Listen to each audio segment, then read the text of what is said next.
thank you everybody for coming out today. This is an incredible event for a near drowning episode that happened within the City of Maricopa Fire. My name is Brad Patassi. I'm Deputy Chief of the City of Maricopa Fire Medical Department, and this is an unbelievable opportunity to reunite our crews with Kate Jump, a survivor of a near drowning that occurred last Friday. Last Friday, approximately 9 a.m., our crews got the report of the worst call a firefighter ever wants to get dispatched to, and that's report of a drowning. The crews from ladder 571 performed advanced life support on her with their advanced life skills. They're paramedics trained to deal with these situations. They transport her up to Cardin's Children's Hospital Mesa, where Kate ended up being admitted to the pediatric intensive care unit. And as you see behind me, as active as she is now, she was released a few days later with no known deficits. I don't think I ever really processed what was happening on that day, kind of compartmentalized it into, it was very surreal.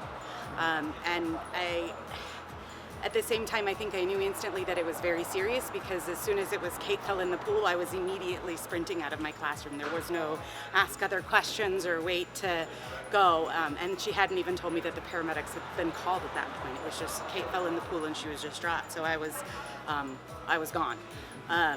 And pulling onto the street and seeing all of the first responder vehicles was devastating. It was terrible because it's my baby, right? Yeah, so it was incredibly challenging, but it was also, it was Chaz's advice that I needed to hold things together for my 3-year-old that really helped me process it a little bit more efficiently, I think. So. Unfortunately, I've been on a number of them.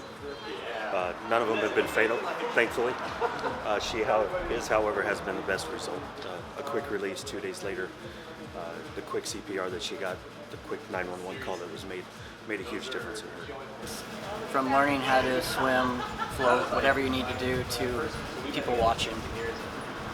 That's a huge one, that you need the parent support. You need somebody supervising anytime you have the children around. We are so fortunate that our girls have been swimming since a very young age. Their grandparents have a pool, but their grandparents have the higher up locks that they can't reach. They have the door alarms, so we always know at that house, at their grandparents' house, that everything's okay. And I'm a firm believer in all of those things. While you're going to the call, now you're thinking about what's going to happen when you get there. Thank God that we have good training, medics, EMTs, captains, and firefighters here. Right when they got on scene, they immediately started doing CPR, advanced life support for the little girl. Child's always way more emotional. We all have children, or we have nephew, nieces. The thing about, like I said, the adults still are very critical. But the child, what you hear is an 18-month-old female we got dispatched for, it brings your heart rate a little bit higher. As you guys can see, we have a miracle. We have lots of miracles, first and foremost with these guys and being there and getting her from basically dead to breathing on her own. And we've got our Kate back. So that's all we could ask for.